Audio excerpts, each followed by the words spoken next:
estamos casi en los 5 minutos. Por favor, ¿me hacen recordar hasta dónde habíamos llegado la clase pasada?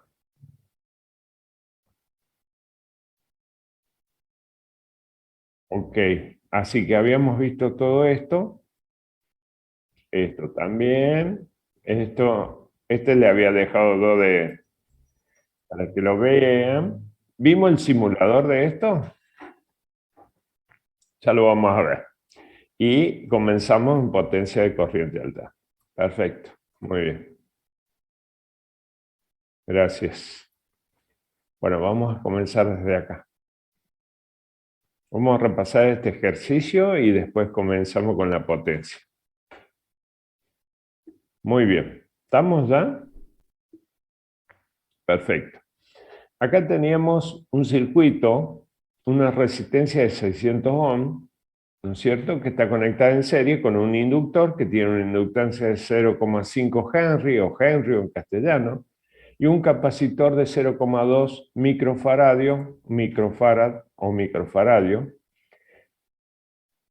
Acá tenemos un circuito en serie, un resistor, un inductor y un capacitor. Acá me pide calcular la impedancia del circuito, dibujar el diagrama de vectores de la impedancia,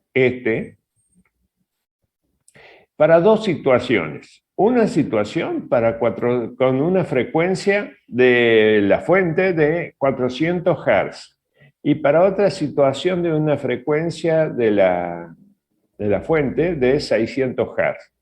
Ustedes recuerden que la frecuencia esta, F, que es en algunos casos es de 400 Hz y en otros casos es de 600 Hz.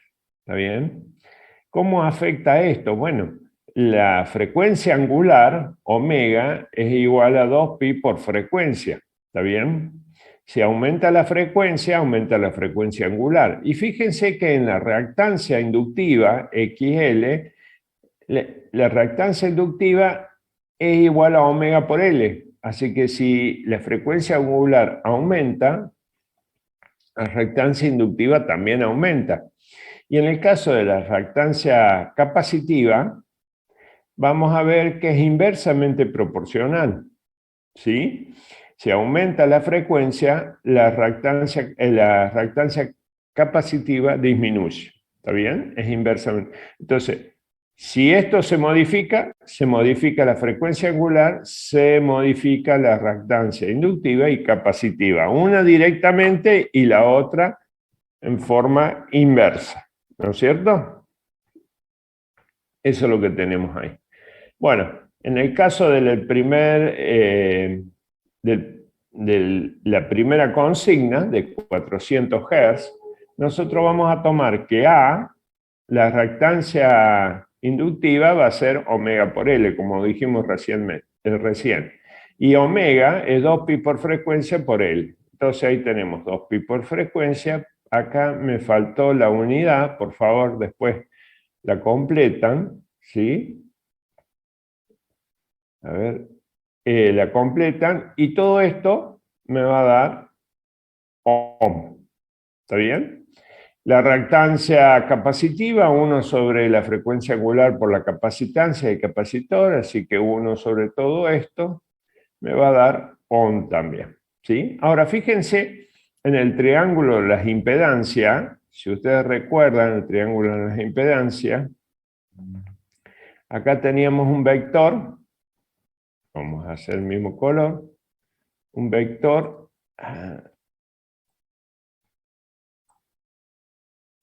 acá, que es R, y después tenemos un vector hacia arriba. Este vector, cuando nosotros lo planteamos, a ese vector era XL menos XC. ¿Está bien? La suma de esos dos vectores me va a dar Z, la impedancia total. Este es Z. Y este ángulo es el ángulo phi. ¿Está bien? Entonces, ahí Z sería la impedancia de todo ese circuito, ¿no es cierto? Ahí vamos a poner Z. ¿Está bien? Ahora, esto se daba porque XL era mayor que XC, ¿está bien? ¿Sí? Ahora, en este caso, ¿cómo me da XL y XC? Este es XL y este es XC. ¿Cómo son los valores? Bueno, XL es 1257 ohm y XC es 1989 ohm. Por lo tanto, en este ejemplo, fíjense, XL es menor que XC. Entonces, este circuito con esa frecuencia se va a comportar más capacitivo que inductivo. La diferencia entre XL y XC sería esta diferencia. Fíjense que acá está de nuevo el triángulo, ¿sí? Sería XL menos XC sería negativo, ¿está bien? Debido a que XL es menor que XC.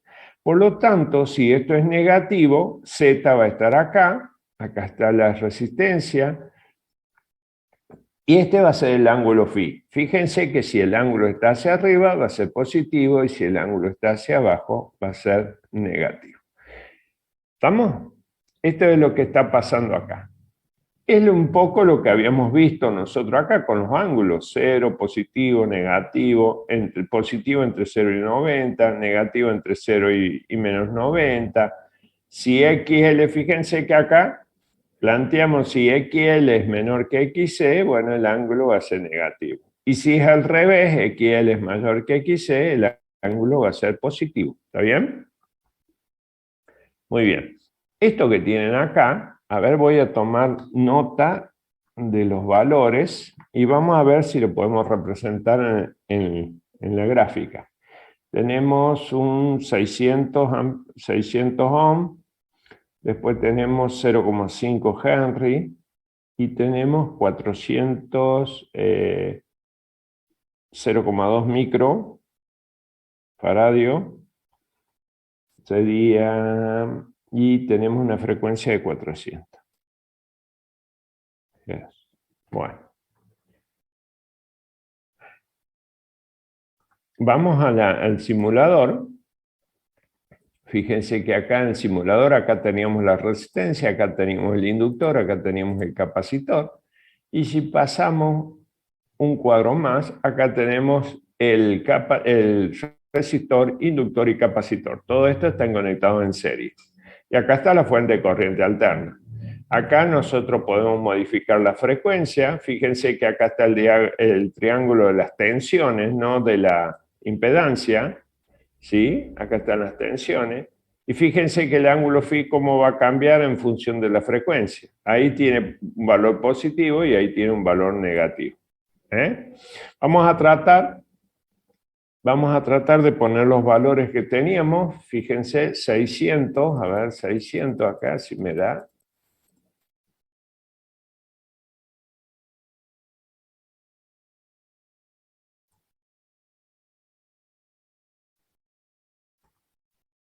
Va, acá está. 597, a ver si puedo, no llego.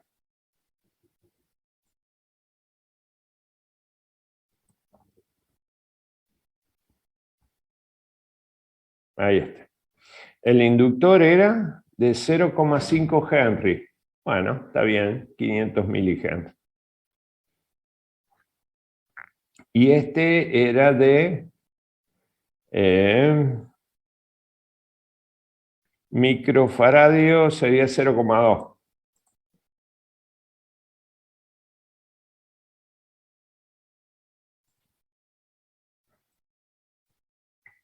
Sería 200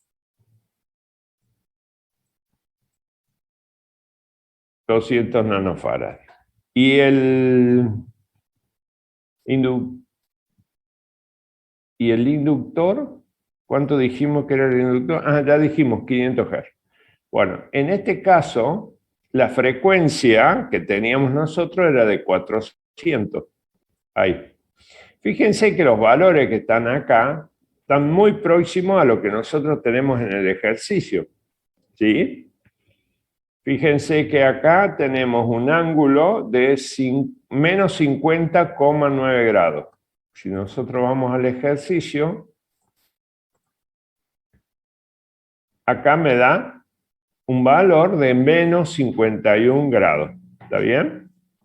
Nada más que este es el triángulo de las impedancias y lo que tenemos acá es el triángulo de las tensiones. Fíjense que la cruz filar, esta que está acá, esa cruz filar, que yo la muevo ahí, me va a dar los valores de ese vector, que este es el voltaje máximo, ¿no? ¿Sí? No solo me va a dar el valor del voltaje máximo, sino me va a dar las componentes, ¿sí? Y me va a dar el ángulo en radianes y en grados, que sería el ángulo phi. ¿De acuerdo? Bien. Y si nosotros a este simulador le ponemos los valores que tenemos en el segundo ejercicio, probablemente nos dé una aproximación de estos valores. ¿De acuerdo? Bien. Quería mostrarle eso, que se puede simular.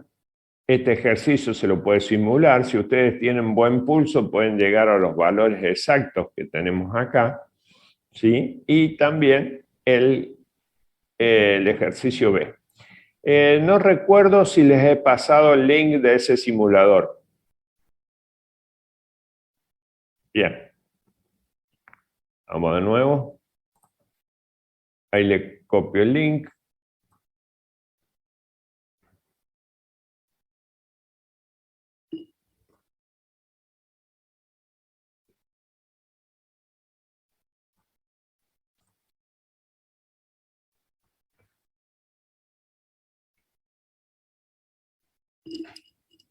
Ahí está. Muy bien. Está copiado. Bueno, hoy vamos a ver el tema de la potencia. Tenemos acá la potencia en un circuito de corriente alterna.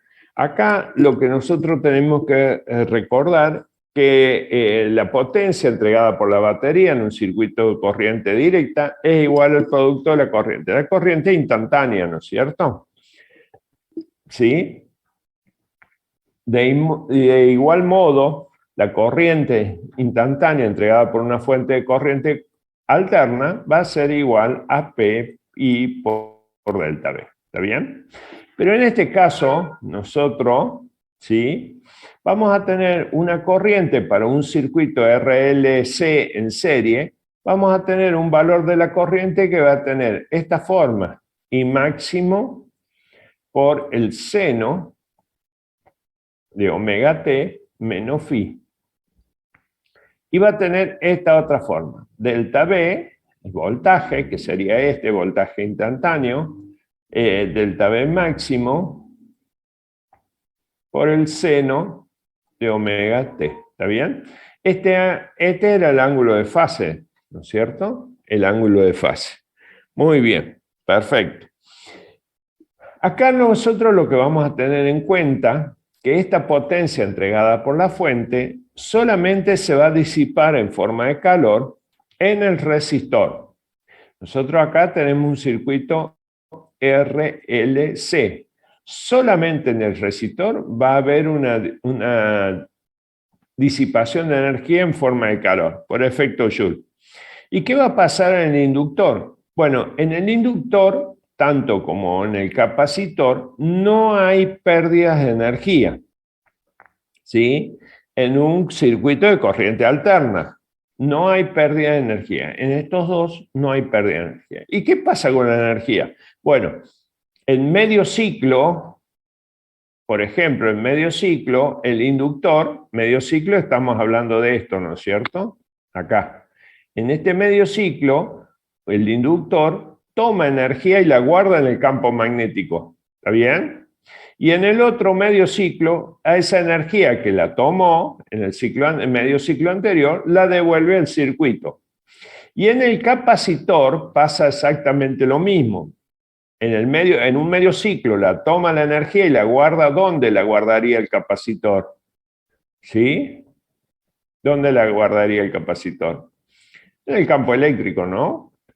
Almacena energía en el campo eléctrico y en el otro medio ciclo me lo devuelve al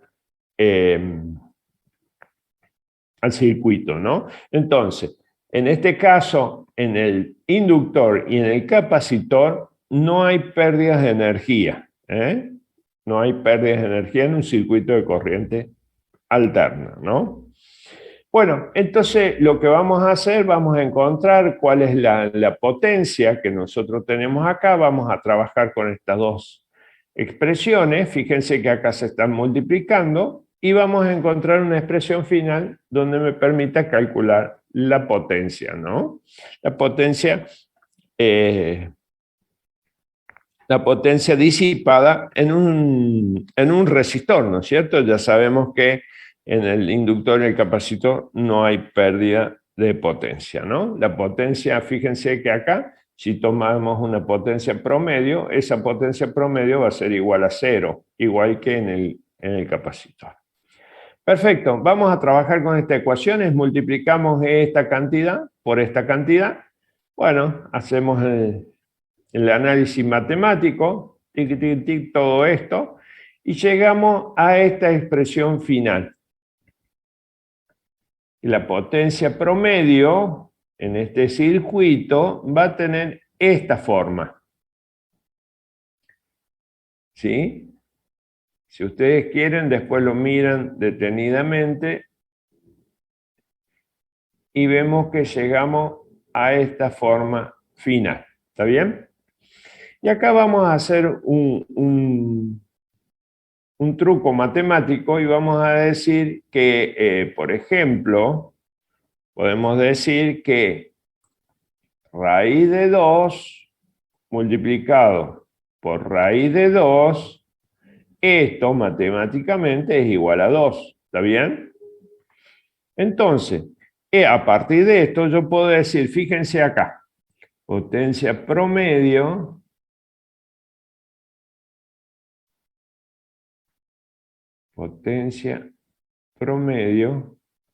va a ser igual a I máximo sobre raíz de 2 por delta B máximo raíz de 2 por el coseno phi. ¿Está bien? Este 2 que tenía yo acá lo escribí de esta manera, como el producto de raíz de 2 por raíz de 2. Y esta cantidad que obtengo yo acá,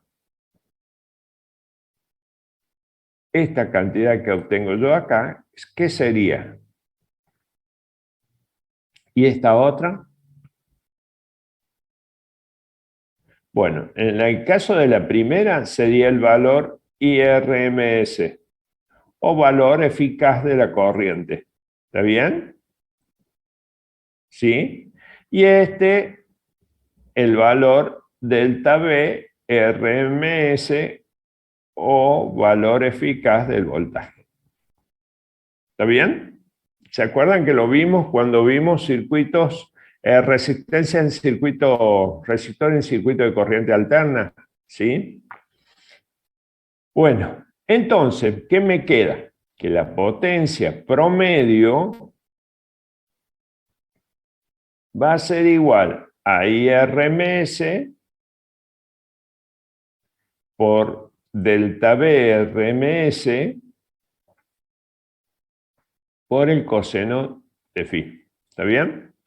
Esa es una forma de expresar la potencia promedio. ¿Está bien? Pero vamos a ver otra. Fíjense. Acá tengo el triángulo de tensiones.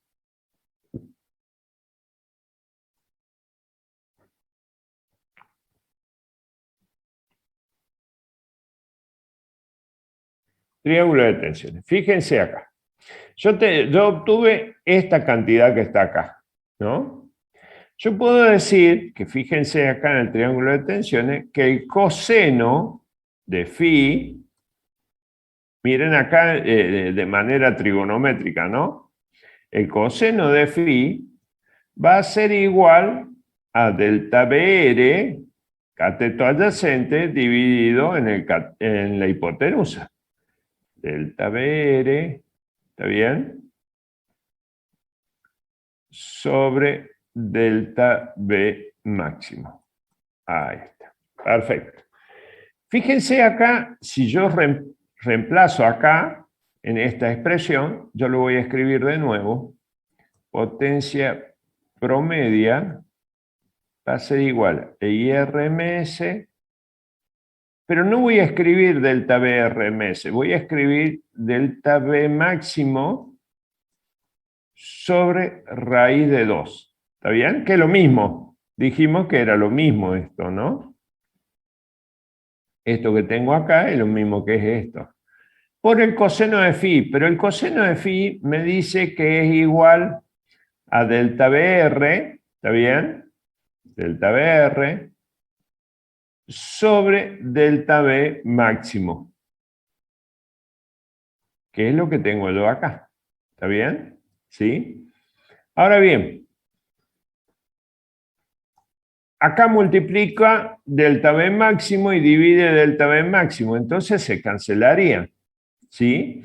Y yo sé que delta BR, ¿sí? Delta BR máximo, ¿sí? El valor máximo del voltaje en la resistencia va a ser igual a I máximo por R. Entonces, esto lo puedo escribir de la siguiente manera. IRMS por delta I máximo sobre raíz de 2, que me quedó acá, por R. Y esta cantidad que tengo acá no es ni más ni menos que el valor IRMS. Por lo tanto, si yo tengo RMS por RMS, me queda, pasando en limpio, lo voy a escribir acá abajo, la potencia promedia va a ser igual IRMS al cuadrado por R. ¿Está bien?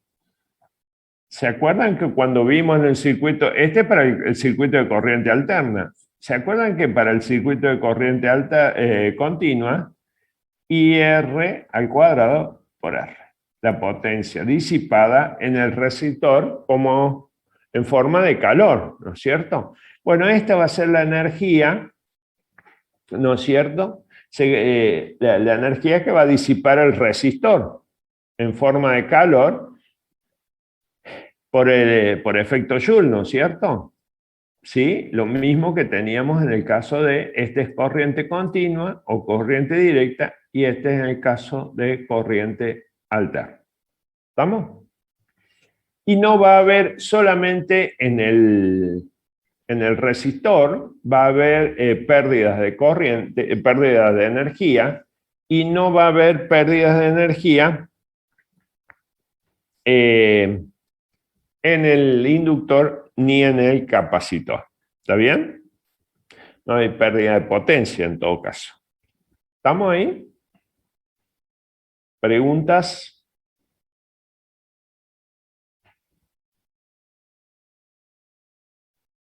No hay. Bueno, vamos a ver el último tema que de esta unidad, ¿no es cierto?, que se llama resonancia en un circuito RLC. ¿Está bien? En este caso, un circuito RLC está en resonancia, se dice que está en resonancia, cuando la frecuencia impulsora es tal que la corriente RMS tiene su valor máximo. Es decir, en el caso un circuito que está en resonancia se comporta como un circuito puramente resistivo.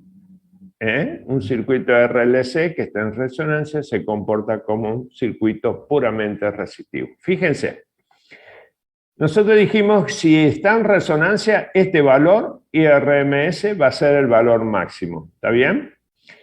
Entonces, IRMS va a ser igual a delta BRMS sobre Z, la impedancia. ¿Sí? Y la impedancia Z es igual a toda esta cantidad que tenemos acá, R cuadrado, esto lo calculamos en la clase pasada. R cuadrado más la diferencia entre XL y XC. ¿Está bien? Ahora bien, para que tome su valor máximo, ¿no es cierto?, la corriente, ¿sí?, esta cantidad que tenemos nosotros acá se tiene que hacer cero. ¿Está bien? Entonces, XL menos XC tiene que ser igual a cero. Entonces, si eso es igual a cero, el valor de la corriente, fíjense, va a ser igual a delta BR MS sobre R. ¿Está bien? ¿Por qué? Porque me quedaría R cuadrado, la raíz cuadrada de R cuadrado me va a quedar R. ¿Está bien? Entonces, ahí va a tener el valor máximo de la corriente y el circuito se va a comportar como un circuito resistivo. Ahora, para que esto sea igual a cero, XL tiene que ser igual a XC. ¿Está bien? Si no, no se cumpliría.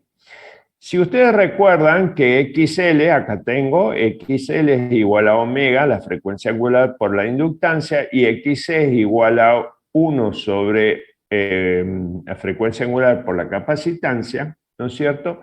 Entonces, igualamos a esto, ¿sí? Omega L igual a 1 sobre omega C. Bueno, omega C, perdón, omega C. ¿Está bien?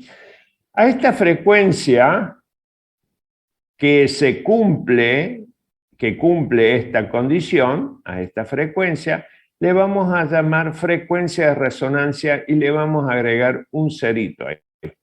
Una frecuencia de resonancia. ¿Está bien? Entonces, esa frecuencia se cumple que XL menos XC es igual a 0, o lo que es lo mismo, XL es igual a XC. ¿Y cuánto vale esa frecuencia de resonancia? Bueno, si nosotros despejamos esa frecuencia de resonancia, la frecuencia de resonancia va a ser igual a 1 sobre la raíz cuadrada de L por C, la inductancia por la capacidad. Entonces, para ese valor, XL y XC van a ser iguales. Y por lo tanto, la corriente que voy a tener acá va a tomar su valor máximo. ¿Sí? Entonces, si nosotros lo graficamos en este caso, ¿sí?, fíjense acá el valor de la corriente IRMS, acá tenemos el valor de la frecuencia angular, entonces tomamos para un valor de frecuencia de resonancia, omega, la corriente en ese punto va a tomar valores máximos, ¿sí? Ahí, ¿sí? Lo único que fíjense que IRMS igual a delta BRMS va a depender indirectamente de R. Fíjense que acá tengo, para un valor de resistencia de 10 ohm, voy a tener una corriente RMS máxima. Para una resistencia menor, voy a tener una corriente más grande. Y para una resistencia menor, aún más grande, voy a tener el valor de la corriente RMS. ¿Estamos? Entonces, cuando más baja es la resistencia, más alta va a ser el pico de la corriente, ¿no es cierto?, en la resonancia. ¿Estamos? Bueno, esto hasta acá va a entrar en el parcial. ¿Sí? Hasta acá va a entrar el parcial. Yo le agregué acá, ¿no es cierto?, cómo se calcula también la potencia en función de la frecuencia para un circuito RLC, pero esto yo se los dejo para que ustedes lo miren, lo analicen, no lo vamos a considerar en el parcial, ¿de acuerdo? Solamente vamos a llegar hasta acá, hasta frecuencia de resonancia, ¿de acuerdo? Bien.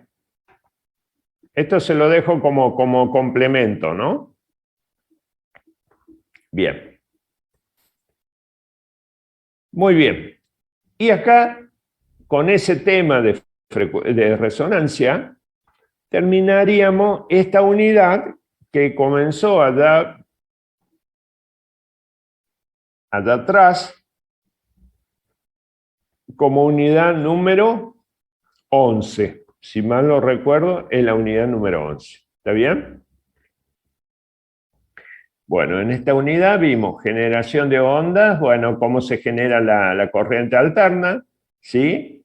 Hemos visto circuitos resistivos, capacitivo e inductivo, hemos visto la potencia, ¿no es cierto? ¿Sí?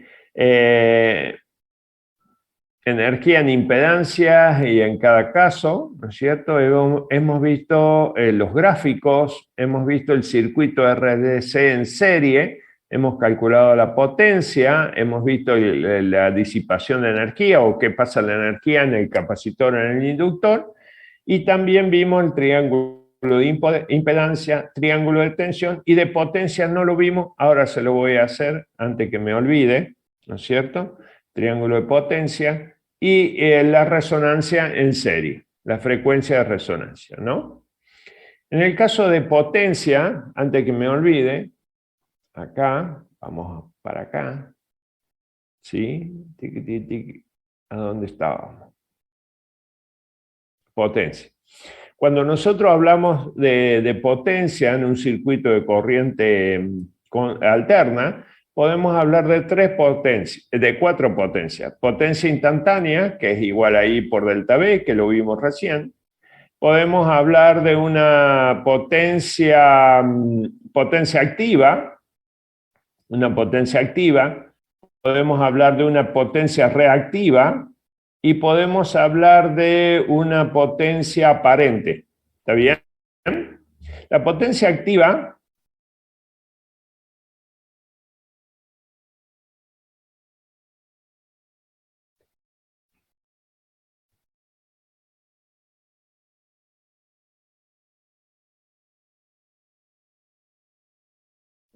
aparente. La potencia activa es lo que necesitan los motores para funcionar. ¿Está bien? La potencia reactiva se produce por las grandes inductancias que tienen los motores. Es una potencia reactiva. Y la potencia aparente es la suma de la potencia activa y más reactiva.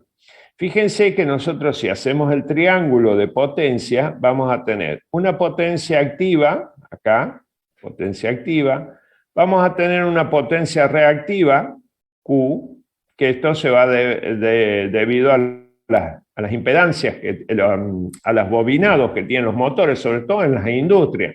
En una vivienda prácticamente eso no ocurre, pero en las industrias sí ocurre mucho la potencia reactiva, y la suma de las potencias activa y reactiva me va a dar la potencia aparente. Potencia aparente. Esta es la potencia aparente. ¿Sí? Muy bien. Y este ángulo que se genera ahí se llama phi. ¿Está bien? Como lo vimos en algún momento acá, el coseno phi, que esto se llama factor de potencia. ¿Está bien? Este ángulo, coseno phi, factor de potencia. ¿Estamos? Para las industrias, se prefiere que ese coseno phi, ¿no es cierto? Sobre todo para la empresa que genera energía, que ese coseno phi vale 1. Para que ese valor sea igual a 1, el factor de potencia, que es este, para que valga 1, phi tiene que valer, ¿cuánto? 0, ¿no es cierto?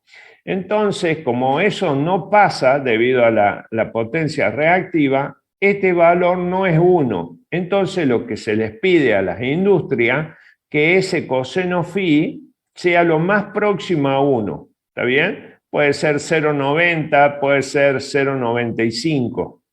0,95. Si ese valor no está, si el coseno phi no está entre esos valores, está penalizada la industria y le hacen pagar más, le cobran más el costo de la energía. Entonces, ¿de qué manera Q va a ser más pequeñita? Bueno, se suelen colocar capacitores en los circuitos para que la inductancia, las bobinas no generan tanta inductancia. Entonces se colocan capacitores y se baja el valor de la potencia reactiva.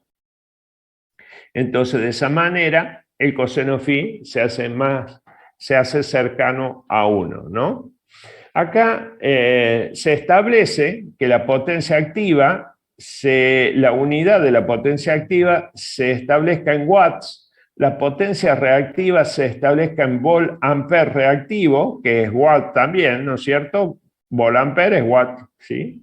Y que la potencia aparente sea volt-ampere. Esas serían las unidades de la potencia aparente, volt-ampere, la potencia reactiva, volt-ampere reactivo, y la potencia activa en watts. ¿Está bien? Eso es el triángulo de las potencias. ¿De acuerdo? ¿Sí? Bien. Ahí estamos. Con esto completamos la unidad número 11. Muy bien. Vamos a la unidad número 12, si les parece. Primero, me dan 5 minutos, las voy a cargar a la web y comenzamos con la unidad número 12. ¿Sí? Acá tenemos la unidad número 12.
¿Listo? La subida.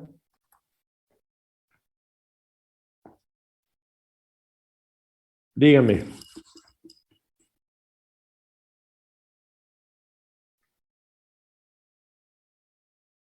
Sí. No, no, está bien, vale la pregunta, Sol. Este tema de la unidad número 12, este tema de la unidad número 12 va a entrar hasta acá, hasta resonancia, hasta acá. Nada más que yo le completé el tema con esto para aquellos que quieran ver, les completé con el cálculo de la potencia. Nada más. ¿Eh? Eh, digamos, sí, claro. Sí, acá tenemos unidad,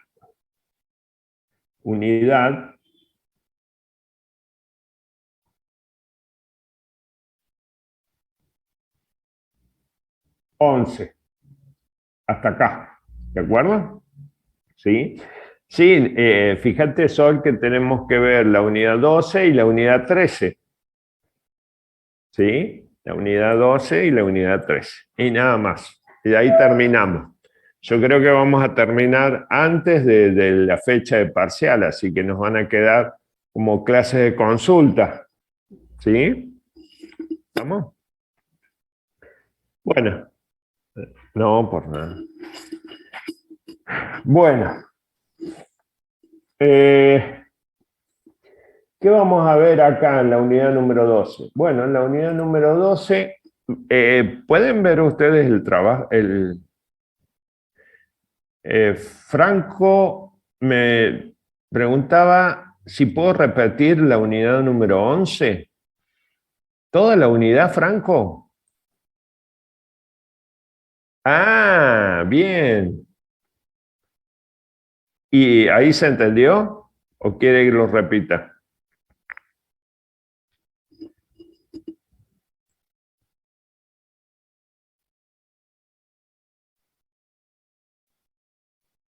Puede repetir, dice. Bueno, a ver, veamos. En la unidad número 11, no, déjenme que corra los cuadros de diálogo de acá de la pantalla, si no, no me dejan ver. La unidad número 11, la unidad número 11 entra hasta acá, ¿sí? Incluyendo esta parte de resonancia del circuito RLC en serie. ¿De acuerdo? Hasta acá. Bueno, acá este es un comentario que les hago yo, ¿no es cierto? ¿Sí? Las curvas de resonancia, bla, bla, bla. Estas serían las curvas de resonancia en un circuito de RLC en serie. Hasta acá llegaría para que ustedes estudien. Si alguien tiene tiempo de leer cómo se determina la potencia, bueno, yo les agregué esta parte que es cómo se obtiene la potencia en este caso. Potencia promedio. Ustedes tienen que, digamos, lo obligatorio es hasta acá. ¿Está bien? Esto por si tienen alguna curiosidad. Bien. Muy bien.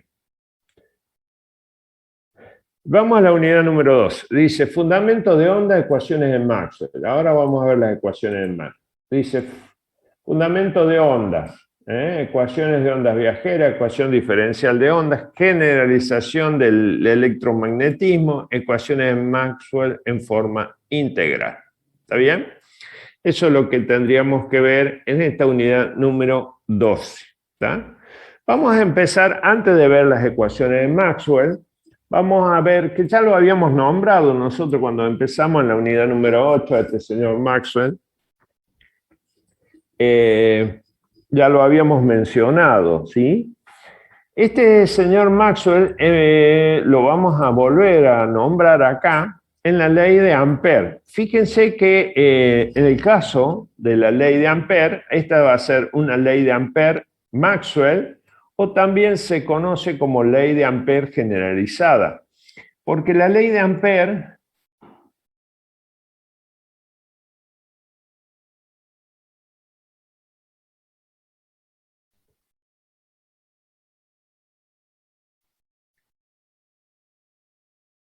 La ley de Ampère tiene una limitación. La ley de Ampère que nosotros conocemos, que es la integral de línea del producto de B por diferencial de S, que es igual a mu sub 0 por I, esto tiene una limitación.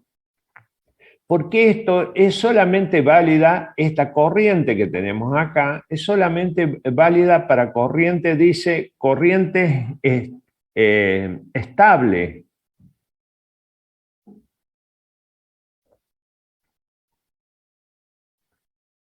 La definición dice para corrientes estables. ¿Qué significa una corriente estable? Bueno, por ejemplo, una corriente continua.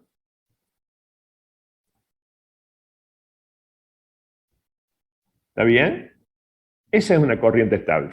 Entonces, si dice que la integral de línea del producto B por diferencial de S a través de cualquier trayectoria cerrada es igual a mu sub 0 por I. ¿Está bien? La permeabilidad del espacio libre por I, donde I es la corriente total. Esta es la corriente neta, la sumatoria de todas las corrientes que atraviesan cualquier área delimitada por la trayectoria cerrada. Entonces, esta es una corriente neta o una corriente total, pero la característica es que es una corriente estable, es decir, se mantiene constante, ¿no es cierto? Entonces, esta aplicación de la ley de Ampère está limitada porque no está contemplada los casos de las corrientes variables, ¿no es cierto?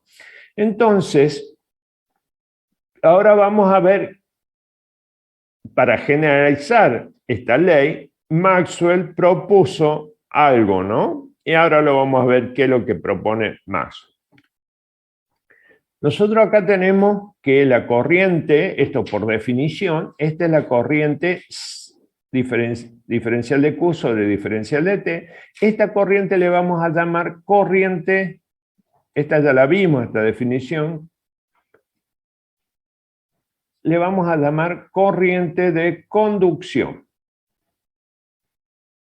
¿Está bien? Ya vamos a ver por qué. Ahora vamos a suponer. Supónganse que nosotros tenemos un capacitor. Si yo dibujo un capacitor, va a tener esta forma. ¿Y qué es lo que me representa un capacitor? Ahí. ¿Qué me representa en ese circuito? Vamos a suponer que acá tiene un circuito, acá le ponemos una batería, ahí. ¿Qué me representa ese capacitor en ese circuito? A diferencia de este, miren, de un circuito que tiene un resistor. ¿Que son dos placas que no están unidas? Sí, claro, exactamente, sí. ¿Qué me representa ahí?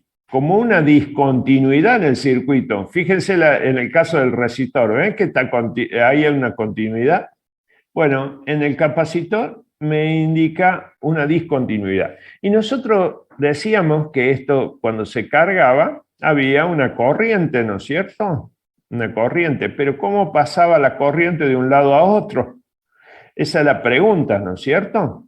Bueno, eso es lo que lo pudo deducir este señor Maxwell, ¿de acuerdo? Fíjense que si ustedes lo miran, acá, en ese punto, hay una discontinuidad del circuito. Bueno, entonces, este señor Maxwell dice, bueno, a ver, si tenemos un capacitor, acá está el capacitor, pero dibujado en perspectiva, no sé si alcanzan a verlo. Esta es una placa, esta es una placa, ¿está bien? Esta es la corriente, acá el conductor que transporta una corriente y acá hay otro, la otra parte del conductor que transporta una corriente. Esta corriente que tenemos acá se conoce como corriente de conducción. ¿Estamos? Si nosotros aplicamos la ley de Ampère, fíjense que acá, si ustedes pueden observar, esta es una trayectoria cerrada. Esta celeste, esta curva celeste es una trayectoria cerrada. ¿Está bien? ¿Sí? Esa trayectoria cerrada delimita esta área. Esa área. Pero esa trayectoria cerrada también puede tener otra área, que sería esta que está acá, que toma uno de los conductores del capacitor. Entonces, yo voy a decir que esta trayectoria tiene dos áreas. S1, el área de la trayectoria, y tiene otra área que sería S2. Y vamos a aplicar la ley de Ampère en los dos casos, ¿no es cierto? Uno, que el área es atravesada por la corriente de conducción. Y el otra área, fíjense que está tomando uno de los dos conductores, es como si fuese esto, que está tomando uno de los dos conductores del capacitor. Si nosotros aplicamos la ley de Ampère, que ya la tenemos expresada acá, que la integral de línea del producto B por diferencial de S a través de cualquier trayectoria cerrada es igual a mu sub 0 I, donde I es la corriente neta total, estable, la corriente estable total, que atraviesa cualquier área delimitada por esa trayectoria. ¿Estamos? Entonces, veamos para S1. Si yo hago la integral de B por diferencial de S, yo veo que la trayectoria esta celeste, esa trayectoria P que está acá, esa trayectoria P, delimita la área S1 y esa área S1 es atravesada por una corriente. Por lo tanto, la ley de Ampère se cumpliría. Acá hay una corriente que sería la corriente de conducción. Ahora, si yo aplico la ley de Ampère para S2, para la superficie 2, fíjense, superficie 2, la integral de línea para S2, la integral de línea del producto de B, producto escalar B por diferencial de S va a ser igual a 0. ¿Y por qué va a ser para S2 va a ser igual a 0? Porque acá nosotros tenemos una discontinuidad, acá hay una discontinuidad. Entonces, por eso decimos que la ley de Ampère tiene esta limitación. ¿Y qué es lo que está pasando ahí en el medio de esto? Y no lo sabemos por ahora. Entonces, este señor Maxwell dice, acá en el medio lo vamos a solucionar para generalizar esto. Acá fíjense que la expresión dice que el campo magnético es producida solamente por una corriente de conducción. Y nada más, eso es lo que logró Maxwell. Ampère. Ahora Maxwell dice, bueno, voy a limpiar el dibujo, permítanme un poquito, voy a limpiar, así no sé. ¿Se entiende hasta ahí? Bien.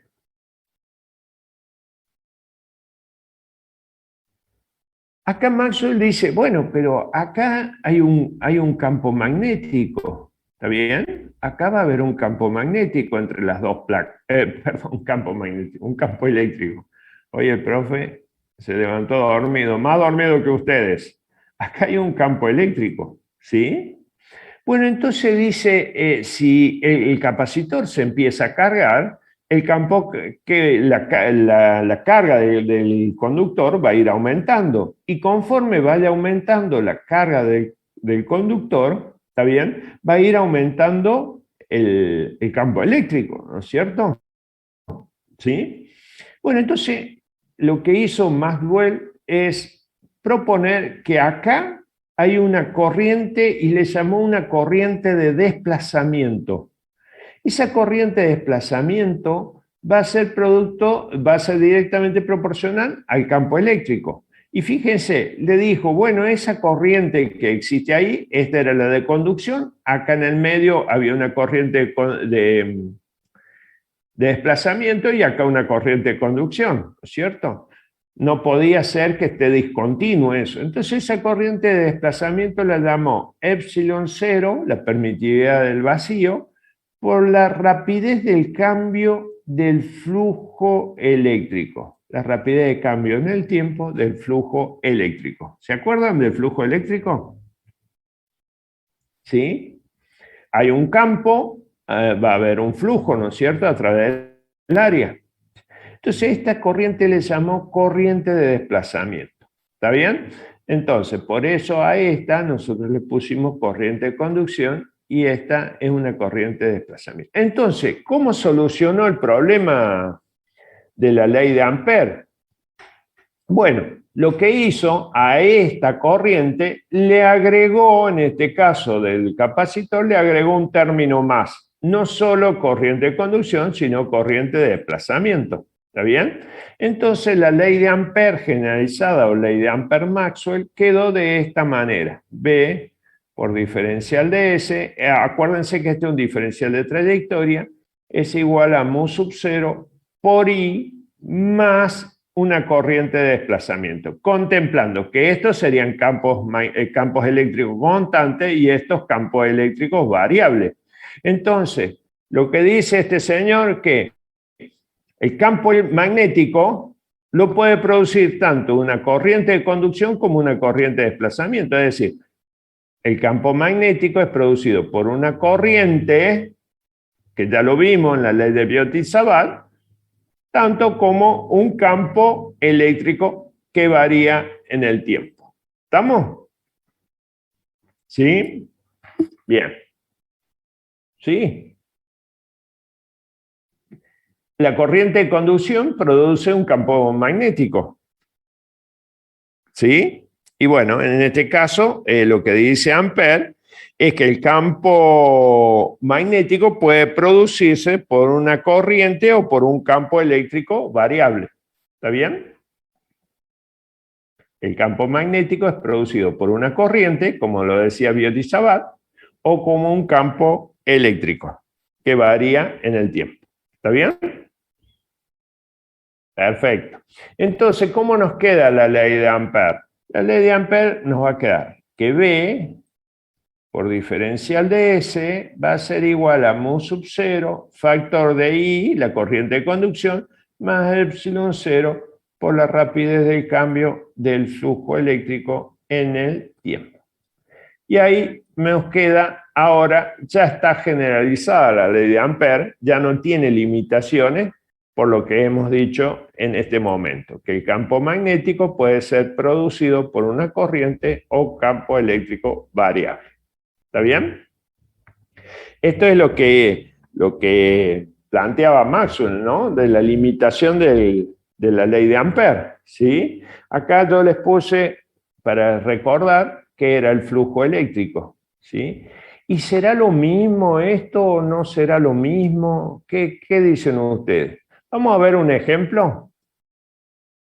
Ahí está, la quería dejar. Ahí la escribo de nuevo.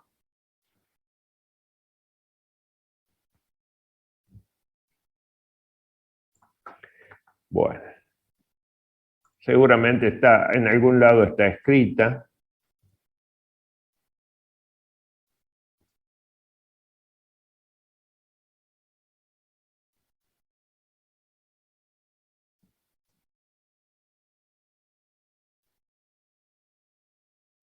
Ahí, ¿estamos? Esta es la ley de Ampère-Maxwell o ley de Ampère generalizada, Maxwell. ¿Estamos? Bueno, veamos. Un capacitor de placas paralelas. Ejemplo, ¿no? Capacitor.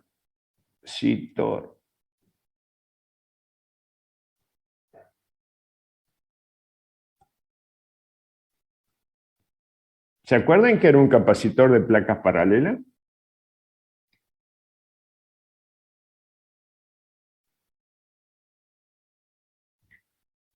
Allá lo vimos.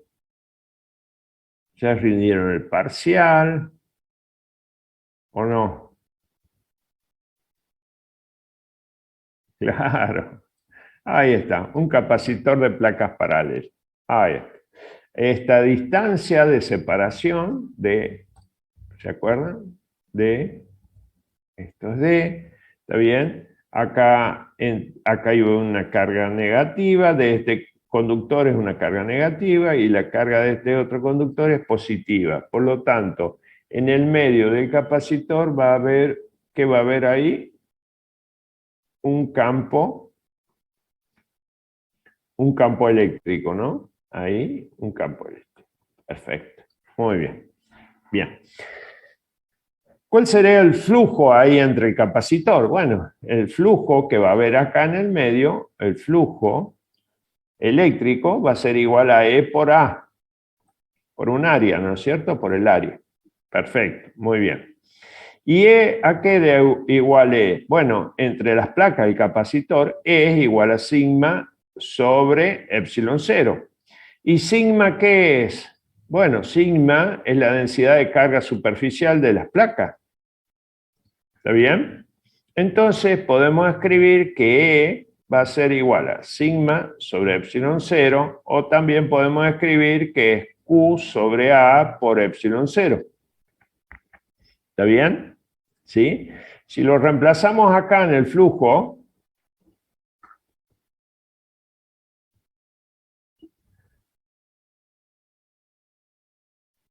vamos a tener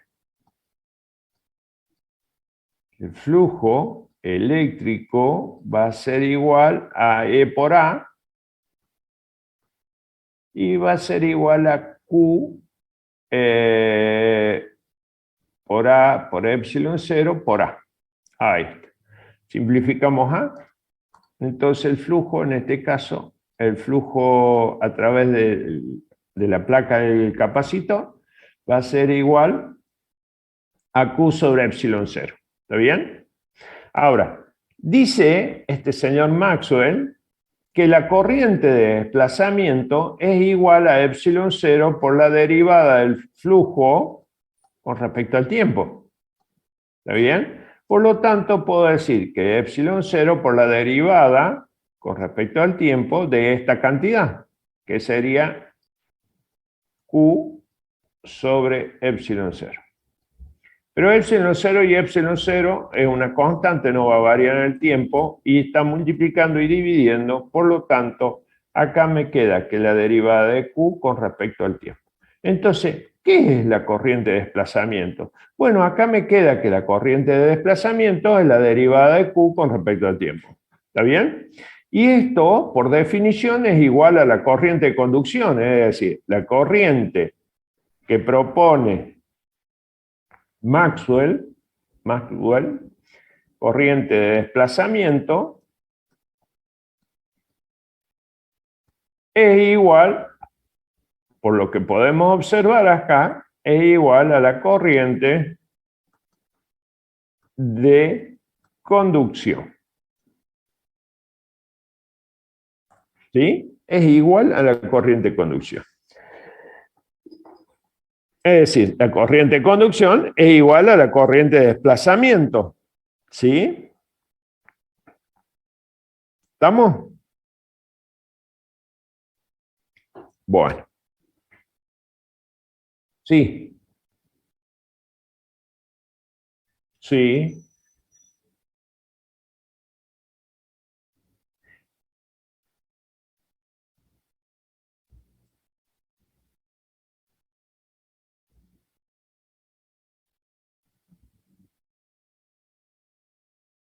Claro.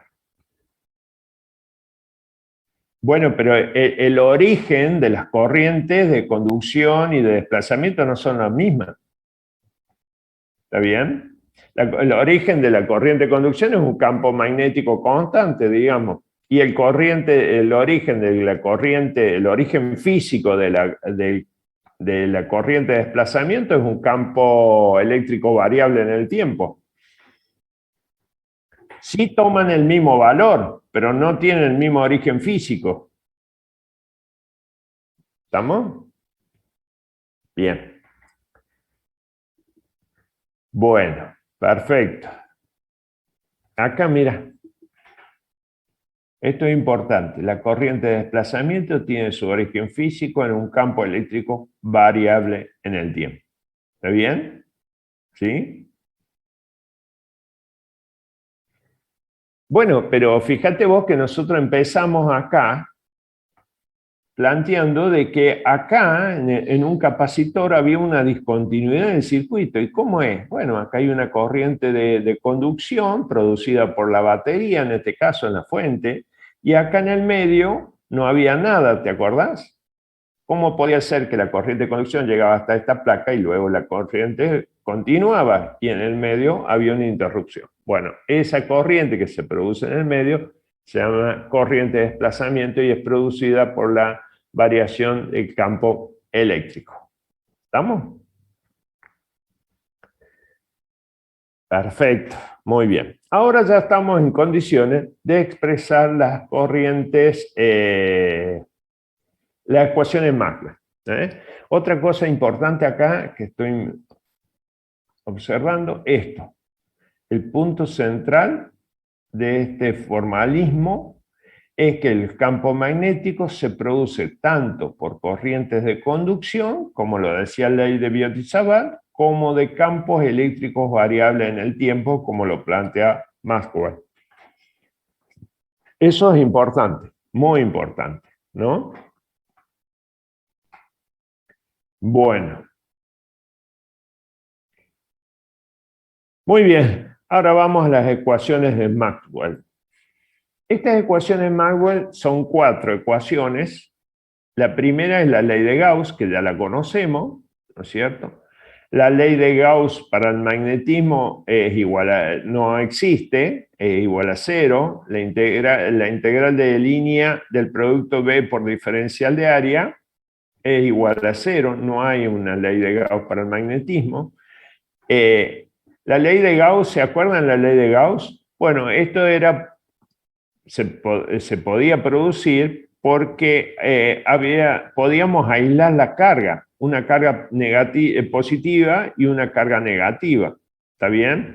Entonces podemos calcular el flujo a través de una superficie cerrada que encierra la carga. Entonces, el flujo neto a través de esa superficie es igual a la carga neta encerrada en dicha superficie dividido en epsilon cero. Pero esto es debido a que se pueden aislar las cargas, ¿no? En el caso del flujo magnético, ¿cuál es el problema? Que acá los polos positivo y negativo no se pueden aislar, ¿sí?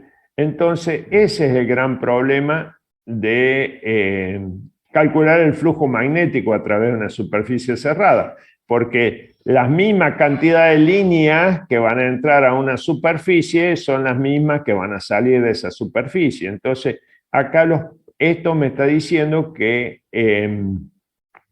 los polos no se pueden aislar como las cargas eléctricas, ¿no? Bien.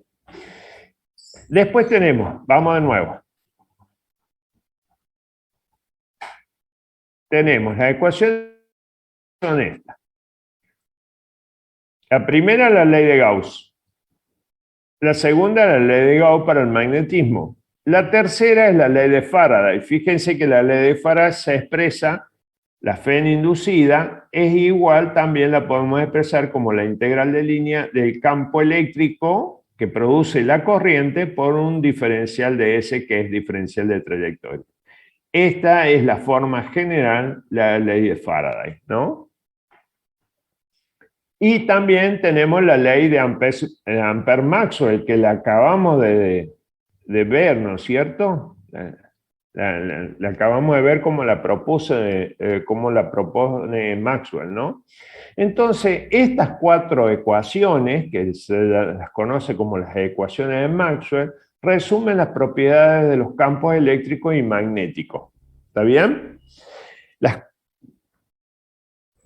¿Sí? Todas estas ecuaciones se están aplicando al espacio libre, ¿no?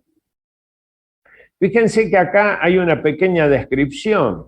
Dice que, por ejemplo, la ley de Gauss dice el flujo eléctrico total a través de cualquier superficie cerrada es igual a la carga neta dentro de dicha superficie dividida en epsilon cero. Esta ley relaciona los campos eléctricos con la distribución de carga que lo produce. ¿Está bien? En la segunda dice el flujo magnético neto a través de una superficie cerrada es igual a 0. Es decir, el número de líneas de campo magnético que entra a un volumen cerrado debe ser igual al número de líneas que sale de dicho volumen. Esto implica que las líneas de campo magnético no pueden comenzar o terminar en cualquier punto. Esa es la gran diferencia entre las líneas de campo eléctrico y las líneas de campo magnético. Las líneas de campo eléctrico tienen un principio, comienzan en una carga positiva y terminan en una carga negativa. En cambio, las líneas de campo magnético son curvas cerradas, no tienen ni principio ni fin. Esa es la otra gran diferencia, ¿no? Entre líneas de campo eléctrico y campo magnético, que es lo que hablábamos recién.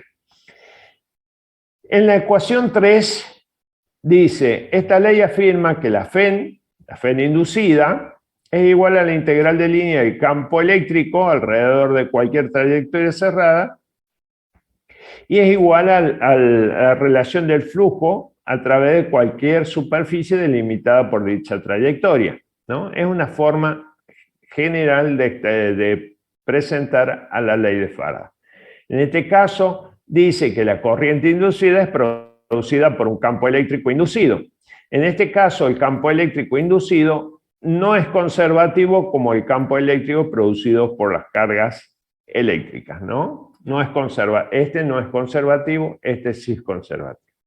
¿Estamos? Bueno, y la cuarta ecuación plantea que la integral de línea del campo magnético alrededor de cualquier trayectoria cerrada es igual a la suma de mu sub 0 veces la corriente neta, la corriente de conducción, y también epsilon 0 mu sub 0 veces la rapidez del cambio del flujo a través de cualquier superficie delimitada por la trayectoria. ¿Estamos? Esto, lo que está acá, es una aclaración de estas ecuaciones que tenemos ahí. La 1, la 2 y la 3. Bueno, estas cuatro ecuaciones, estas están planteadas para el espacio libre. No hay materia, no hay sustancias magnéticas, no hay dieléctricos, ¿no es cierto? Eso están planteadas para el vacío, ¿no? Si a estas cuatro ecuaciones de Maxwell, que las juntó a las cuatro ecuaciones, más otra ecuación que nosotros habíamos visto, allá por la unidad número 8, que era la fuerza de Lorentz, que era una partícula con carga que entraba en una región donde existía un campo eléctrico y un campo magnético, recibe una fuerza total que es igual a la suma de la suma vectorial, ¿no? Esto es una suma vectorial.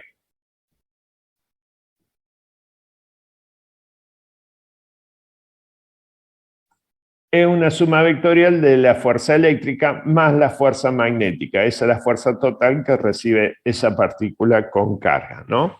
Las cuatro ecuaciones de Maxwell más la fuerza de Lorentz, podemos decir que ahí, en esas cuatro ecuaciones más la fuerza de Lorentz, está resumido todo el electromagnetismo clásico. ¿Estamos?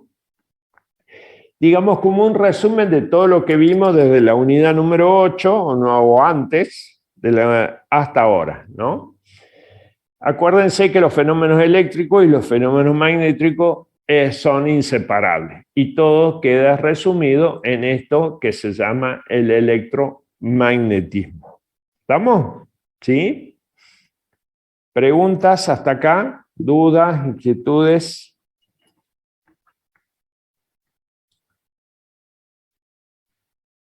Bueno, bárbaro, mejor así. No, no, cualquier cosa me pregunta. A ver, déjenme un minuto que voy a buscar un simulador acá. A ver si puedo.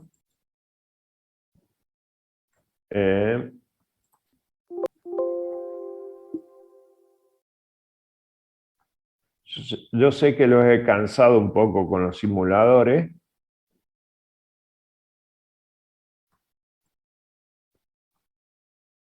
Pero me parece bastante gráfico ver un simulador y complementarlo con la teoría.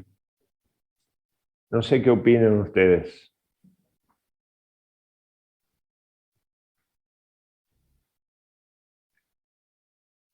Claro. Está bueno. Sí. Bueno, bárbaro.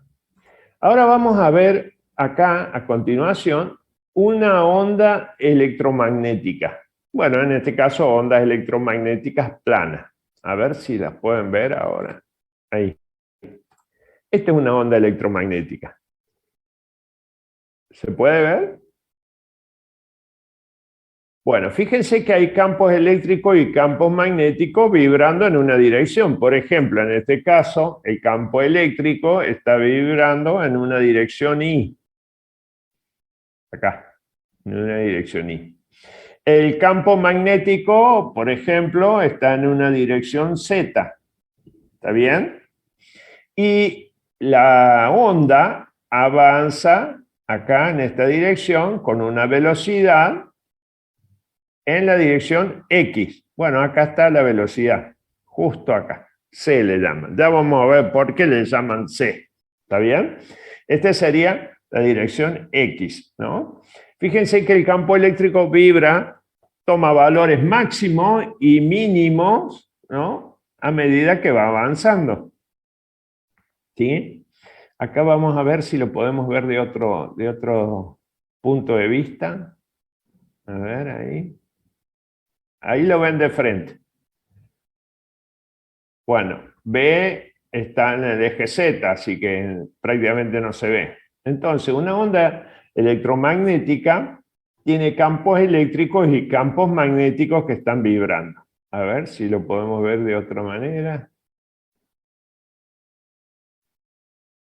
Ahí lo vamos a ver en el eje.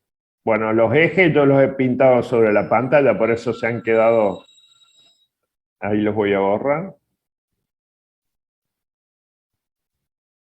Cuando yo roto los ejes, por eso quedan fuera. ¿Estamos? Bien. Muy bien. Ahí está. Después les paso el link de esta simulación. Bueno, esta es una onda electromagnética. Pero fíjense que las ondas electromagnéticas, cuando los campos magnéticos... Uy, ¿qué dice? Vamos acá de nuevo. Cuando los campos magnéticos están restringidos a vibrar en una sola dirección, que en este campo el campo eléctrico vibra en la dirección Y, y el campo magnético vibra en la dirección B, se dice que es una onda polarizada linealmente o una onda electromagnética plana. ¿Estamos? ¿Sí? Estas son las ondas eléctricas. ¿Qué características tienen las ondas electromagnéticas? Que no necesitan un medio para propagarse, a diferencia de las ondas mecánicas que habíamos visto el año pasado, ¿se acuerdan? ¿Sí? El sonido o las ondas en las cuerdas, esas son ondas mecánicas, necesitan un medio elástico, un medio que se deforma, ¿no es cierto?, para propagarse. ¿Sí? ¿Se acuerdan de eso o no se acuerdan nada?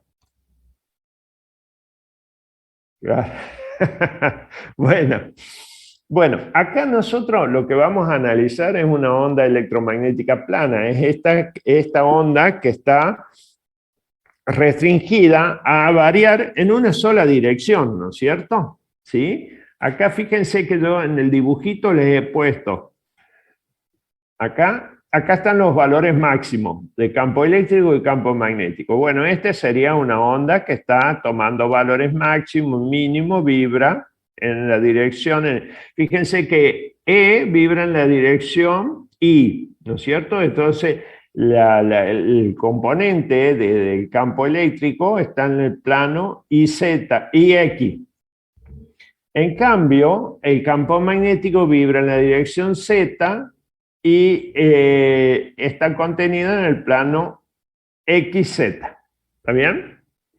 Y se propaga en la dirección X. Fíjense que acá está la velocidad con que se propaga esa onda electromagnética.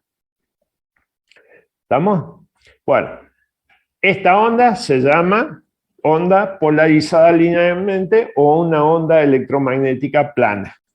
¿Sí? Vamos a ver ecuaciones acá, vamos a ver fórmulas o ecuaciones que vamos a hacer una suposición de dónde proviene, ¿no? Es una cuestión de fe, como le digo muchas veces, ¿no? Ustedes créanme que esto es una cuestión de fe.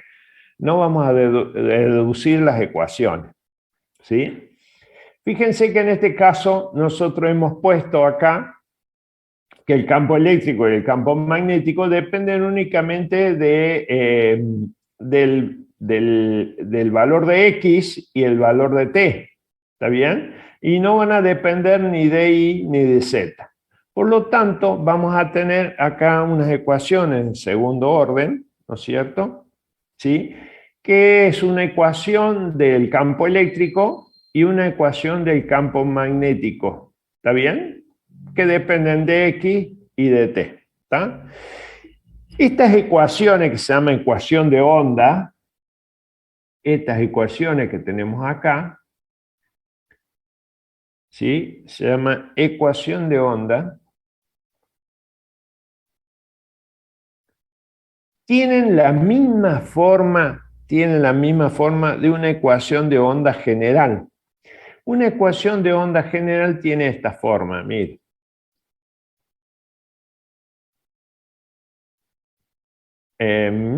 Acá tenemos 1 sobre la rapidez al cuadrado, la derivada segunda de la función con respecto al tiempo 2 veces. Ahí está. Esta es la misma forma que tenemos acá. ¿Está bien? Estas ecuaciones de onda de campo eléctrico y campo magnético. Entonces, esta es la ecuación de onda general.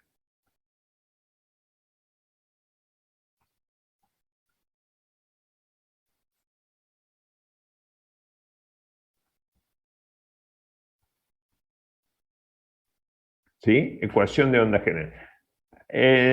Algunos profes la dan a esta ecuación de onda cuando ven ondas mecánicas, ¿no? No sé si será el caso de ustedes que la han visto. Bueno,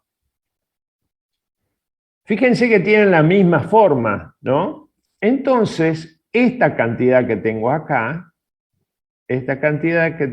sería la misma cantidad que voy a tener acá, ¿sí? Por lo tanto, igualando esto, voy a tener que mu sub 0, ¿se acuerdan que era mu sub 0? Por epsilon 0 es igual a 1 sobre b al cuadrado. Entonces, acá voy a decir que b, este es b, la rapidez de propagación de la onda, ¿está bien?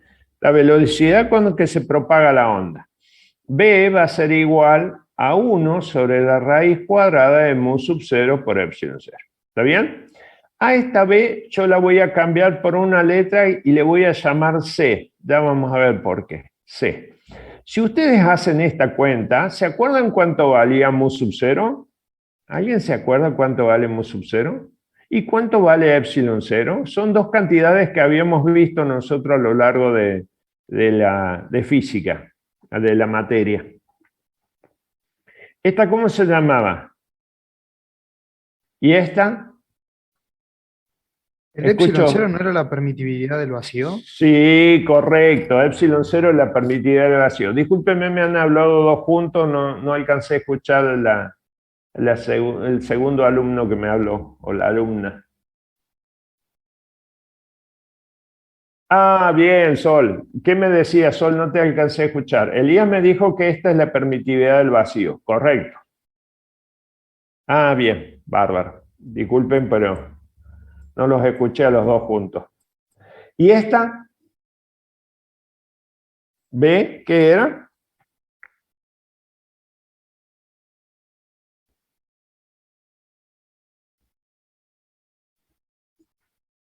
Permeabilidad del vacío o del espacio libre, ¿no es cierto? ¿Sí? Esto lo habíamos visto en los campos magnéticos y esto habíamos visto en los campos eléctricos, ¿verdad?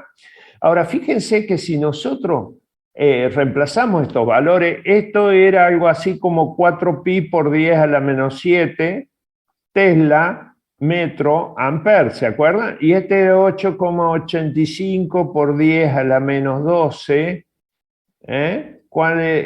Coulomb cuadrado, Newton por metro cuadrado. Exactamente.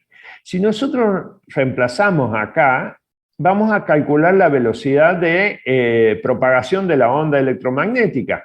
¿Está bien? De esta onda electromagnética plana. Bueno, no lo vamos a hacer, lo reemplazamos acá, fíjense que lo tengo reemplazado, y me da que la velocidad de propagación de una onda electromagnética es esta cantidad. 2.997, no, acá ven 997,92 por 10 a la 8 metros sobre segundo. Aproximado 3 por 10 a la 8 metros sobre segundo. Pero esta cantidad yo recuerdo en algún momento en Física 1 que me habían comentado esa cantidad. ¿Y qué representa esa cantidad?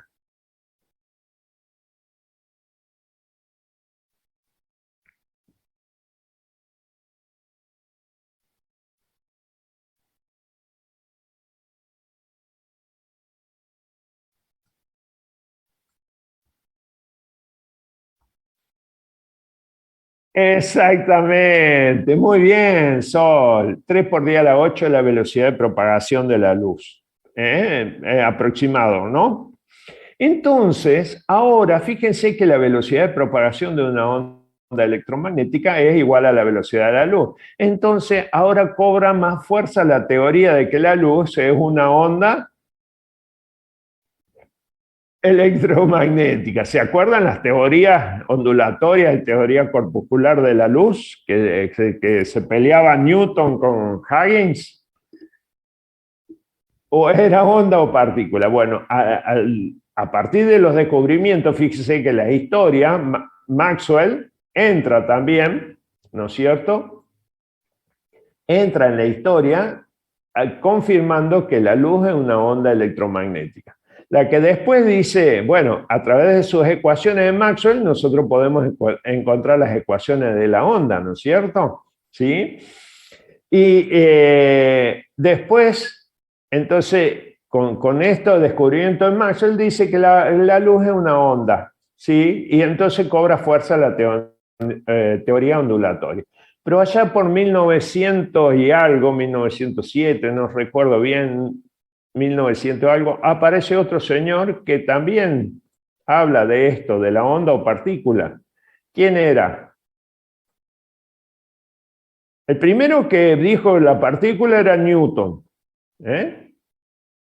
La teoría corpuscular es de Newton. La teoría ondulatoria nace con los descubrimientos de Huygens. Después empieza Young, ¿no es cierto? Hertz, y aparece Maxwell, que dice que la velocidad de una onda electromagnética es igual a la velocidad de la luz en el vacío. Entonces cobra más fuerza la teoría ondulatoria de la luz, ¿no es cierto? Y después aparece un señor que se llamaba Albert Einstein. Dice, muchachos, no se peleen, la luz en algunos casos se comporta como partícula y en algunos casos se comporta como onda. ¿Está bien? Entonces nace una teoría dual de la luz, ¿no es cierto?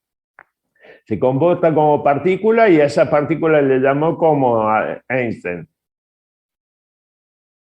un fotón, ¿no es cierto? ¿Sí? Pero en algunos casos se comporta como onda. Bueno, como en el caso este. Continuamos, ¿no es cierto? ¿Sí? Bien.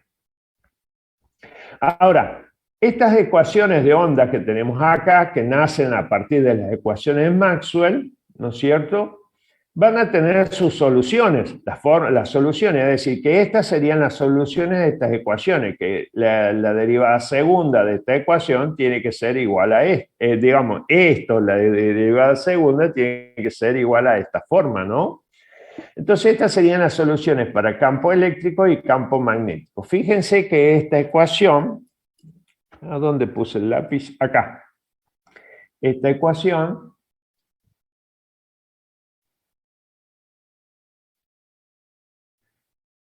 fíjate vos que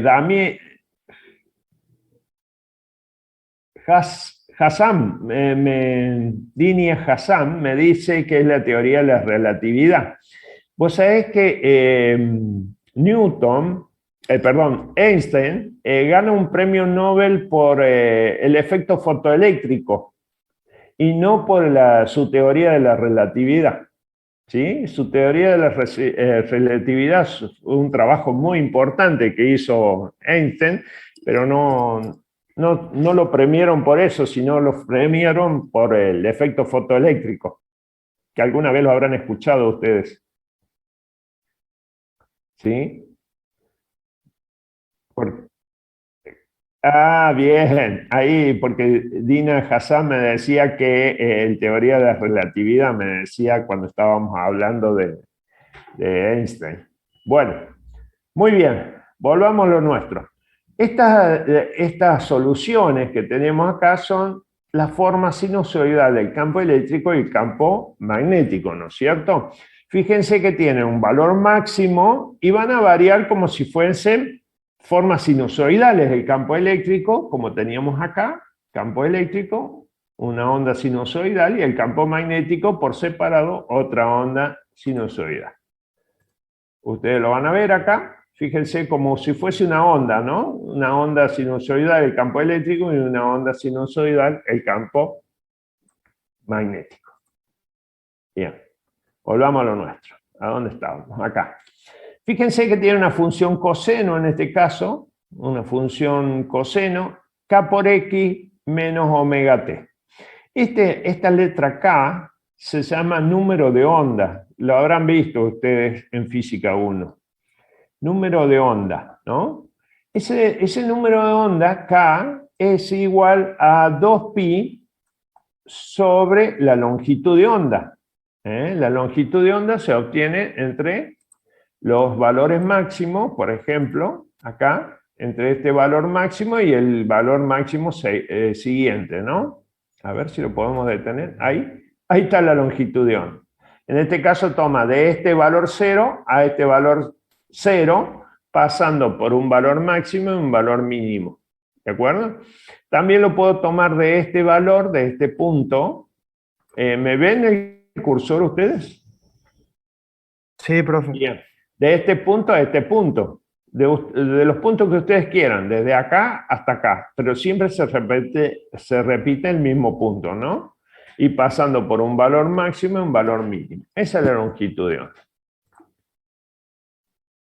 Muy bien. Entonces, K, el número de onda, se llama número de onda, es igual a 2pi. Ese 2 quedó muy feo. 2pi sobre onda, sobre la longitud de onda, lambda, ¿no es cierto? Bien. Y omega, fíjense que omega es la frecuencia, en este caso frecuencia angular, ya lo vimos recién, había una frecuencia angular, que es 2pi por frecuencia, ¿está bien? Fíjense que la relación omega K me va a dar que es igual a 2pi por frecuencia sobre 2pi sobre lambda, longitud de onda. Simplificando todo esto me da que es lambda por frecuencia. Y esta cantidad en una onda, la longitud de onda por la frecuencia, ¿a qué era igual? Si ustedes recuerdan, era igual a la velocidad. ¿Está bien? La velocidad de una onda se obtiene multiplicando la longitud de onda por la frecuencia. ¿Está bien? Entonces, esta relación también me da la velocidad de la onda, en este caso de la onda electromagnética. ¿Está? ¿Por qué se dice C? Bueno, esta C normalmente indica la velocidad de la luz en el vacío. ¿Está bien? Y esa C viene de la palabra que usaban los griegos, celeridad. Porque dice que era la máxima velocidad que podía tomar la luz. Como no la podían medir, decía que era muy, muy rápida, ¿no? Viene de ahí, de esa palabra, la letra C, la velocidad de la luz. Más que eso no podían alcanzar eso. Muy bien. Entonces tenemos que la relación entre la frecuencia angular y el número de onda me da la celeridad. Otra relación que es muy importante también para calcular la rapidez de la luz en el vacío es la relación que existe entre las magnitudes de campo eléctrico y campo magnético. ¿Sí? No la he deducido acá, pero se puede hacer. Esta relación que existe entre el campo eléctrico y campo magnético también me va a dar, en cualquier instante, me va a dar el valor de la rapidez de la onda en el vacío, ¿no? ¿Sí? En todo instante, esa relación es igual a la rapidez de la luz en el vacío. ¿Estamos? ¿Sí? Acá yo les he puesto un ejemplo. Fíjense un ejemplo de una onda electromagnética, acá, para aplicar un poco esto que habíamos analizado, ¿no? Una onda electromagnética sinusoidal de 400 MHz. ¿Qué sería esto? 400 MHz. Ese. Sí, señor. Muy bien, Sol, la frecuencia. Y sí, ahí dice frecuencia. No, está bien.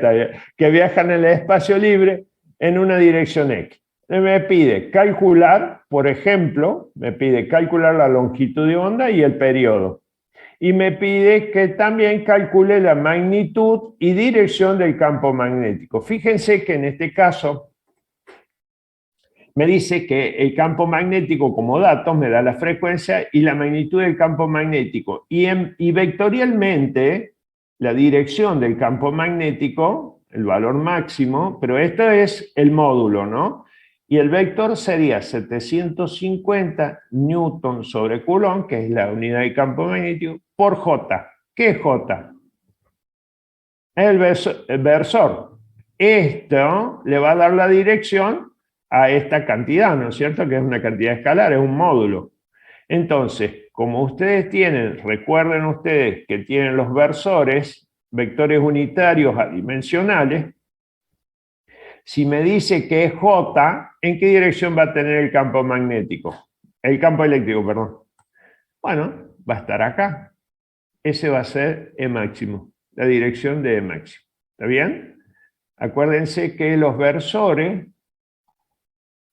son en X tengo el versor Y, en Y tengo el versor J y en Z tengo el versor K. ¿Está bien? Son vectores unitarios. Esos vectores unitarios me van a dar la dirección y el sentido de una magnitud. ¿Sí? En este caso, de esta magnitud del campo eléctrico, por J me estaría dando la dirección del campo eléctrico. Bueno, fíjense que si nosotros decimos que C, la rapidez de la onda, ¿no es cierto?, es igual a la longitud de onda por frecuencia, yo necesito calcular acá la longitud de onda. La longitud de onda la despejo acá, es C sobre frecuencia. ¿Está bien? Entonces ya tengo, esto va a tener una longitud de onda de 7,5 metros. Esta onda en particular, ¿no? Esta onda electromagnética.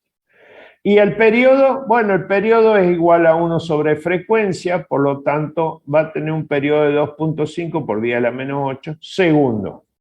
Bastante rápida, ¿no? Después me pide calcular la magnitud y dirección del campo magnético. Bueno, sabemos que la relación que existe entre la magnitud del campo eléctrico y la magnitud del campo magnético es igual a C. Conociendo C, puedo determinar la magnitud del campo magnético. ¿Y la dirección de B? ¿Cuál será la dirección de B? Bueno, acá está dibujada. Va a estar en la dirección de Z. Esa va a ser la dirección. Si es una onda plana o polarizada linealmente, el campo eléctrico y el campo magnético son perpendiculares entre sí. ¿Estamos? Bueno. Hasta acá yo diría que podemos llegar. No sé si ustedes quieren que vemos el espectro de ondas electromagnéticas o lo dejamos para la próxima clase. Es poquito lo que vamos a ver. ¿Sí? Y comenzamos con, y acá terminaría la unidad número 12. ¿Sí? No, me faltaría ver la parte de las ecuaciones Maxwell cuando nosotros consideramos la materia, ¿no es cierto? Pero bueno, para la materia es simplemente, fíjense que las ecuaciones de Maxwell que tenemos acá están en el vacío, está epsilon 0, mu sub 0. En el caso de la materia, esto mu sub 0 no está, ¿no es cierto? Está afectada por la magnetización de la materia, y epsilon 0 tampoco está porque hay un dieléctrico, ¿no es cierto? Pero bueno, no sé, como ustedes quieran. Si no, lo vemos un ratito. ¿Qué es un espectro de ondas electromagnéticas? Bueno, dentro del espectro de onda electromagnética, el hombre trató de ordenarlas, por así decirlo, en función de la longitud de onda. Ya lo vimos recién, a la longitud de onda. Una onda, ¿sí? Por ejemplo, de esta forma. Esta es la longitud de onda, ¿no es cierto? Y en función de la frecuencia. Fíjense que acá trato de ordenarlas de esa manera, ¿no? Hay extensos intervalos de frecuencia y de longitud de onda, ¿sí? No hay una división clara entre un tipo de onda y otro tipo y otro, ¿no? Fíjense que estas ondas electromagnéticas, en este espectro de ondas electromagnéticas, este pedacito pequeñito es el espectro visible, es lo que nosotros podemos observar.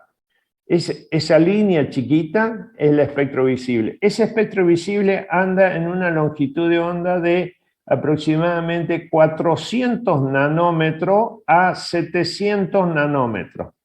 Esa parte podemos ver nosotros. Y está comprendido entre el violeta y el rojo, pasando por toda la gama de colores, ¿no? Entonces, dentro de este espectro podemos, digamos, resaltar las ondas de radio, por ejemplo, ¿sí? Estas ondas de radio y televisión se forman en antenas cuando son aceleradas cargas eléctricas, ¿no es cierto? Y la longitud de onda, estas se generan ondas electromagnéticas, y la longitud de onda oscila entre 10 a la 5 metros a 10 a la menos 1 metro, ¿no? Más o menos eso serían las ondas de radio y televisión. Las microondas son ondas más pequeñas, fíjense que van de longitud de 0,3 metros a 10 a la menos 4 metros. Son generadas por dispositivos electrónicos, ¿eh? La aplicación la más usada es microondas y radares. Ahora hay muchos radares de microondas, ¿no? Fíjense que la longitud de la onda electromagnética está en este valor. Así también tenemos las ondas infrarrojas, ¿sí? Por ejemplo, las ondas de sol en la fisioterapia también se utilizan, ¿no es cierto? Son generadas a nivel atómico. Estas ondas infrarrojas tienen una longitud de onda que van del 10 a la menos 3 hasta 10 a la menos 7 metros, ¿no? Esto en fisioterapia, la lámpara de ondas infrarrojas es muy común, ¿no? Para los que hacen deporte y no deporte, que alguna vez han pasado por el fisioterapeuta. Bueno, el espectro de luz visible, recién lo vimos, ¿no es cierto? Sí, es una parte muy pequeñita del grupo de ondas electromagnéticas, ¿no? Que están comprendidos entre de 7 a 4 nanómetros, por eso están 10 a la menos 7 metros. Y la franja más visible es 5,5 por 10 a la menos 7, o decir 5,5 nanómetros, ¿no? Eso es donde el ojo humano trabaja en forma más relajada, ¿sí? Que es más o menos una tonalidad de verde. Por acá tiene que andar, este es el 5,5. Por eso, fíjense que muchas veces los pizarrones, ¿sí? Los pizarrones tienen ese color verde para descansar la vista, entonces es donde el ojo se encuentra más relajado, en ese color.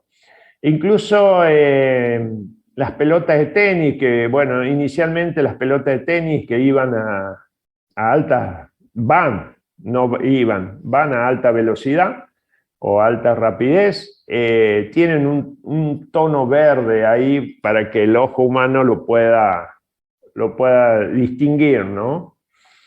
Bueno, las ondas ultravioletas, que estas son las ondas del sol, ¿por qué no? Que nos van a dar el tono dorado, ¿no es cierto?, de bronceado en el verano.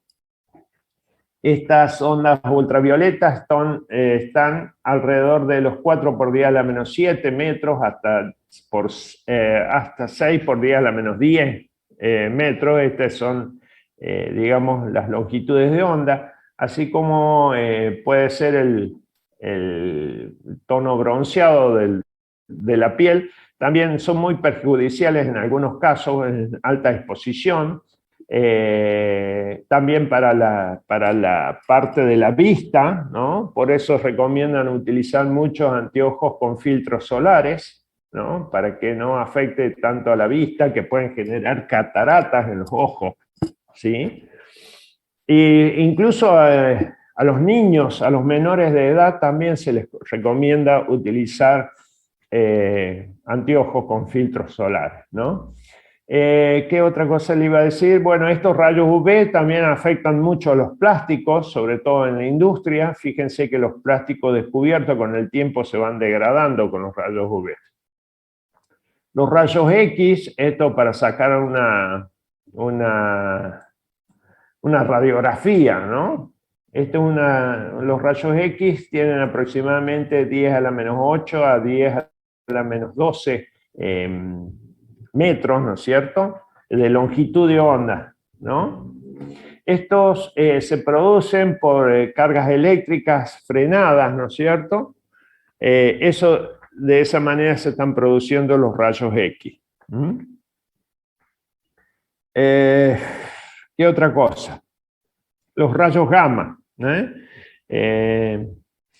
Estos rayos X, como les decía, son cargas eléctricas que tienen alta energía o energía muy alta y son frenados. De alguna manera se los frena, entonces de ahí se generan estos rayos X. Se los frenan chocando con un metal, ¿no es cierto? Contra un metal. Fíjense que estos rayos X, para los que alguna vez han utilizado los rayos X, el técnico o el médico que hace los rayos X, cuando va a sacar la placa radiográfica, él se va a un cuartito donde está aislado porque estos rayos X a mucha exposición, a una persona que se saca una radiografía no le hace nada, pero al técnico que está expuesto a estos rayos X permanentemente pueden generar daños en los tejidos, ¿no es cierto?, generando cáncer, ¿no? Entonces el técnico se retira, se va a un cuartito donde hay placas de plomo, porque ahí no va a llegar. El rayo X no atraviesa esa placa, ¿no? De hecho, toda la habitación donde se hace el rayo X tiene que estar protegida, ¿no?, para que esos rayos no se escapen de ahí. Y por último tenemos los rayos gamma, generados en los núcleos atómicos, son radiactivos. Estos son muy peligrosos, estos sí atraviesan las placas de plomo, ¿no es cierto? Así que hay que tener mucho cuidado, ¿no es cierto?, poner placas muy gruesas, ¿no? Son penetrantes, producen daños severos, ¿no es cierto?, serios, y son absorbidos por los tejidos vivos. Así que estos son bastante peligrosos. Y por último, ¿no es cierto?, así terminamos ya con esta unidad, tenemos que la ecuación de Maxwell para la materia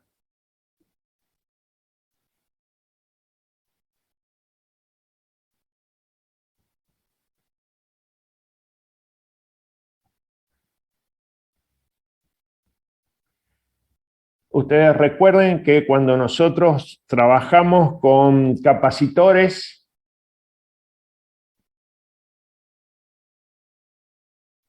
con dieléctrico,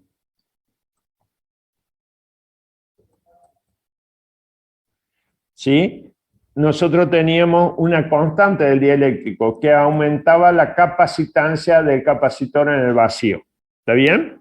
Esa se llama constante del dieléctrico. En el caso de que tengamos un capacitor plano, por ejemplo, en el vacío, era igual a epsilon 0 por A sobre D. En este caso, la capacitancia de un capacitor va a ser K por epsilon 0 por A sobre D. ¿Está bien? Respetando esta expresión, ¿no? Donde K por E, la constante del dieléctrico, era la permitividad del dieléctrico, ¿se acuerdan? E era K, la constante del dieléctrico, por epsilon 0. Esta es la permitividad del dieléctrico. En el caso de que nosotros estamos utilizando dieléctrico en un capacitor. ¿Está? El magnetismo de la materia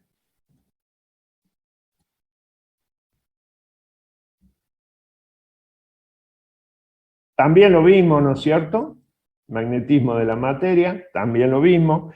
Y dijimos que ahí teníamos una cantidad que se llamaba mu, que era igual a mu sub 0 más 1 más chi. ¿Se acuerdan?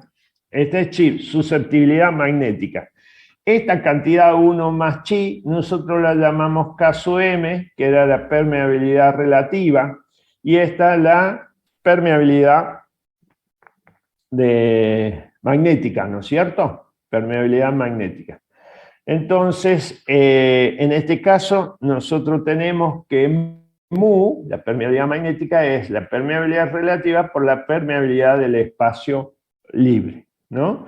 Teniendo en cuenta esto, las ecuaciones de Maxwell, no me queda espacio. Bueno, en este caso, la primera ecuación de Maxwell me queda que la integral del flujo eléctrico va a ser igual a Q sobre epsilon. Fíjense que ya acá estamos tomando la permitividad del dieléctrico. En el caso del flujo magnético, esto sigue siendo cero, es igual a cero, no hay flujo magnético. En el caso de la ley de Faraday, tenemos que la integral de por diferencial de S va a ser igual, sigue siendo igual a menos la rapidez de cambio del flujo magnético en el tiempo, y me queda la última ecuación, que es la cuarta, ¿sí?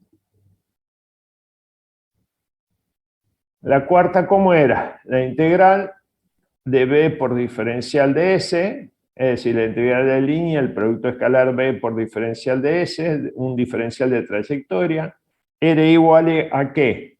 A mu sub 0, factor de la corriente de conducción más la corriente de desplazamiento. En este caso va a ser mu, no va a ser mu sub 0 ahora, porque ya tenemos sustancia magnética. Mu va a ser igual a I de conducción más la permitividad del dieléctrico por la rapidez del cambio del flujo eléctrico en el tiempo. ¿Está bien? Entonces, estas serían las ecuaciones de Maxwell para la materia. ¿Está bien? Para la materia. Y ahí terminamos. Ahí sí que terminamos. ¿Estamos? ¿Preguntas, dudas, inquietudes?